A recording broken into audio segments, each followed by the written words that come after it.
नव्या की कहानियाँ, बच्चों की अपनी दुनिया।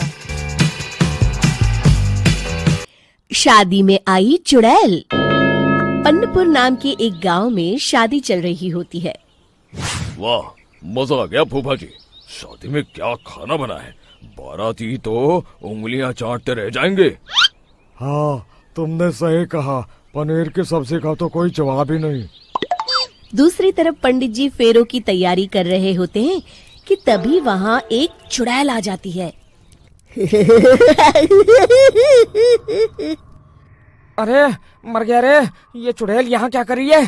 अरे दिवाकर जी, ये आपकी कौन सी रिश्तेदार है? अरे मुझे क्या पता, क्या भाग्यवान, कहीं ये तुम्हारे मायके से तो नहीं आई है।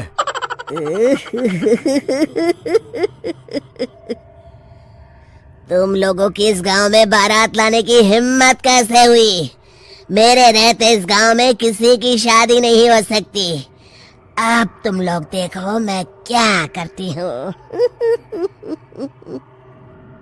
अरे मर गया रे, मैंने सुना है ये जबान की पक्की है। भागो रे भागो, वरना ये चुड़ैल किसी को नहीं छोड़ेगी। हाँ, तुम सही कहते हो मोहन भाई। यहाँ से भाग लेने में ही हम सबकी भलाई है। देखते ही देखते शादी के मंडप में भगदड़ मच जाती है और चुड़ैल सब कुछ उजाड़ कर रख देती है। फिर एक दिन मोहन की शादी तय हो जाती है। अरे भाई, अगले हफ्ते मेरी शादी तय हो गई है, लेकिन इस चुड़ैल की दहशत के मारे तो मेरे हाथ पैर कांप रहे हैं। अरे मोहन, तुम्हारा दिमाग तो खराब नहीं हो गया? तुम अपने साथ साथ हम सब गांव वालों को भी बलि का बकरा बनाना चाहते हो? उस चुड़ैल के रहते तुमने अपनी शादी के बारे में सोच भी कैसे लिया? देखो गोपाल, डर तो मुझे भी लग रहा है, लेकिन उस चुड़ैल के डर से मैं जिंदगी भर कुंवारा तो नहीं रह सकता। तभी वहाँ मोहन के होने वाले ससुर आ जाते हैं। अरे ससुर जी, आप? देखो, अब तक मैं तुम्हारा ससुर बना नहीं हूँ और शायद बनूंगा भी नहीं। ये आप क्या कह रहे हैं? मैंने तो शादी का कोड भी सिलवा लिया है। मैं अपनी बेटी की शादी किसी अच्छे गांव में कराना चाहता हूँ। तुम्हारा गांव तो भूतिया गांव है। मैं तो क्या, अब तो कोई भी अपनी लड़की इस गांव वालों को नहीं देगा। इस तरह चुड़ैल के डर से उस गांव में किसी की भी शादी नहीं हो पाती। फिर एक दिन गांव के जमींदार अपनी बेटी की शादी करने का विचार करते हैं, लेकिन चुड़ैल के डर से उनकी भी हिम्मत जवाब दे देती है। अगर मेरी बेटी की शादी तय समय से नहीं हुई तो मेरी नाक कट जाएगी। मुझे कुछ करना ही होगा। एक सलाहकार के कहने पर जमींदार काशी से एक बहुत ही नामी तांत्रिक को अपने घर बुलवाते हैं, जो भूत चुड़ैल को पकड़ने में माहिर माना जाता था। जमींदार साहब, आप चिंता मत करिए। इस गांव की सीमा में प्रवेश करते ही मुझे उस चुड़ैल के बारे में सब पता चल गया था। आप उसे जल्दी से जल्दी कैद कर लीजिए ताकि मैं अपनी बेटी की शादी कर सकूं। जब वो चुड़ैल एक इंसान थी, तब ठीक उसकी शादी करने वाले दिन ही उसकी और उसके होने वाले पति की एक दुर्घटना में मौत हो गई थी।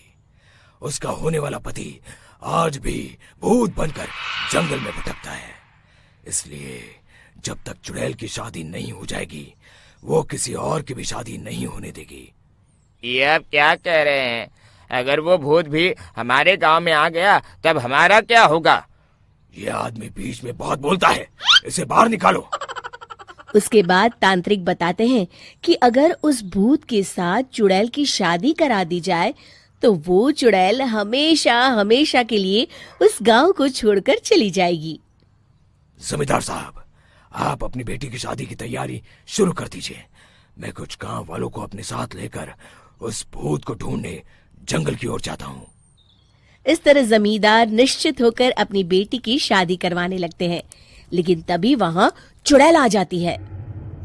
मैंने तुम गांव वालों को समझाया था ना कि इस गांव में कभी कोई शादी नहीं करेगा। लगता है तुम लोग मुझे हल्के में ले रहे हो। चुड़ैल जमींदार की बेटी को उठा लेती है।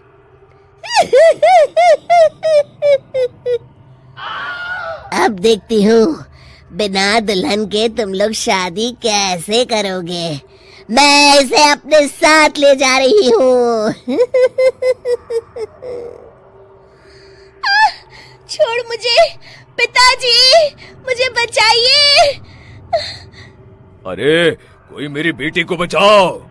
तभी तांत्रिक उस भूत को लेकर वहां पहुंचता है। अरे भाग्यवान, रुको, इन मासूमों को परेशान मत करो, मैं आ गया हूँ, अब तुम मेरे साथ चलो। चुड़ैल बहुत खुश हो जाती है।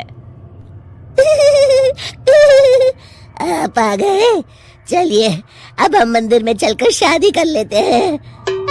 अरे अरे अरे अरे, ये क्या कह रही हो? मंदिर में जाके दोबारा मरना है क्या? चलो, आज से हम जंगल में रहेंगे। चुड़ैल चली गई, अब मेरी शादी हो जाएगी। इस तरह सभी गांव वाले खुशी से झूमने लगते हैं।